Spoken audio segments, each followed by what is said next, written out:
हो एव्हरीवन, स्वागत आहे तुमचं आमच्या एका नवीन व्हिडिओमध्ये. आणि मी पुष्कर, व्हीजीटाय स्टुडंट. आज तुम्हाला सांगणार आहे की उद्याला तुमचे जे सीईटीचे पेपर सुरुवात होत आहेत, तर त्या एक्झामच्या वेळी तुमचा स्ट्रेस कसा मॅनेज करायचा. बरेचसे मुलं काय करतात, वर्षभर फार मेहनत घेतात. एवढी मेहनत घेतात की फार त्यांना जे नाही ते येत असतं, पण एक्झामच्या वेळेस मात्र त्यांनी स्ट्रेस व्यवस्थित मॅनेज न केल्यामुळे, फार टेन्शन घेतल्यामुळे त्यांनी आपण काय अभ्यास केलाय हे सुद्धा ते लोक विसरून जातात. त्यामुळं अशी चूक मात्र तुम्ही करू नका. ही फार मोठी चूक आहे. हा व्हिडिओ शेवटपर्यंत बघा. आम्ही व्हीजीटाय व सीओईपीचे स्टुडंट आम्ही सर्वांनी बसून एकत्र बनून या व्हिडिओचं कंटेंट तयार केलंय की कुठल्या गोष्टी फॉलो केल्या पाहिजे, तुम्ही कुठल्या केल्या होत्या. आम्ही सुद्धा व्हीजीटाय व सीओईपीत आलोय. तर आमचा एक्सपिरियन्स आम्ही तुमच्यासोबत शेअर करणार आहे.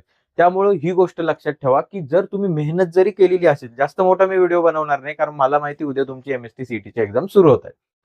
त्यामुळे एक्झामच्या वेळी स्ट्रेस कसा मॅनेज करायचा, परफॉर्मन्स कसा बूस्ट करायचा, छोट्या छोट्या गोष्टी आहेत ज्याची काळजी तुम्ही घेतली पाहिजे. तुम्हालाही त्या गोष्टी माहिती आहे, पण मला माहिती आहे तुम्ही त्या गोष्टी फॉलो करणार नाही. चला तर मग व्हिडिओला सुरुवात करूया. सर्वात पहिले काय करायचंय, एक्झामचा आपण गेल्या गेल्या एकदा कीबोर्ड आणि माऊस आपला बरोबर आहे का ते बघून घ्यायचं. बरोबर असलं, शांत डोक्याने विचार करायचा, आजूला नाही बघायचं, बाजूला नाही बघायचं. 2 मिनिटं शांत मेडिटेशन करायचं. कुठलंच टेन्शन घ्यायचं नाही. मला फॉर्म्युला आठवतोय का नाही याचा पण विचार करायचा नाही, की पेपर कसा जाईल, पुढे काय होईल याचा सुद्धा विचार करायचा नाही. डीप ब्रिथिंग घ्यायची, 2 मिनिटं शांत बसून मग पेपरला सुरुवात करायची. डीप ब्रिथिंग केल्यावर काय होतं, आपलं डोकं शांत होतं. डोक्यात जर काही विचारांना भिन्न चालू असेल, की मला कॉलेज भेटेल का, मला पेपर हार्ड जाईल की इझी जाईल, तर ह्या गोष्टी सर्व या शांत डोकं ठेवल्याने कमी होतात आणि आपला फोकस म्हणजे पेपरवर कॉन्सन्ट्रेशन आपलं वाढतं. त्याच्यानंतरचा जो जो मेन मुद्दा आहे, सगळ्यात जास्त मुलं इथंच चुकतात.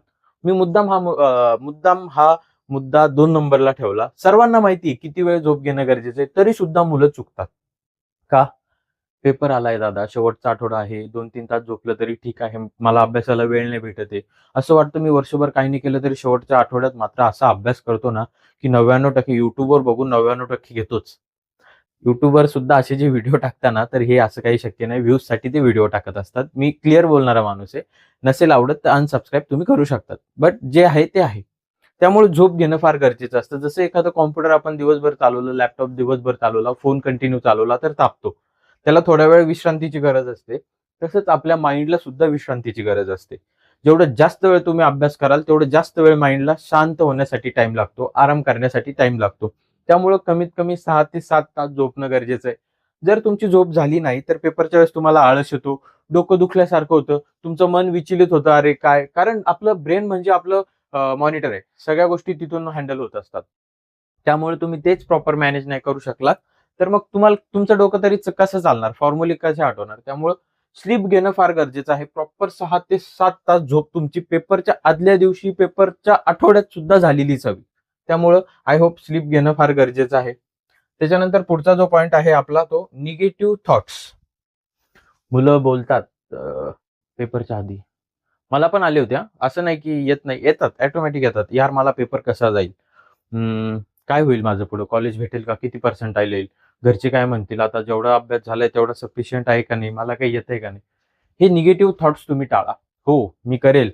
मी अभ्यास केलाय. मला जेवढं येतं ना, मी तेवढं तरी अटेम्प्ट करेल. बाकी नंतर तुक्का मारून येईल. पण जेवढं येतंय तेवढं मात्र मी अटेम्प्ट करून येणार. हा तुमचा पॉझिटिव्ह माइंडसेट पेपरच्या वेळेस असला पाहिजे.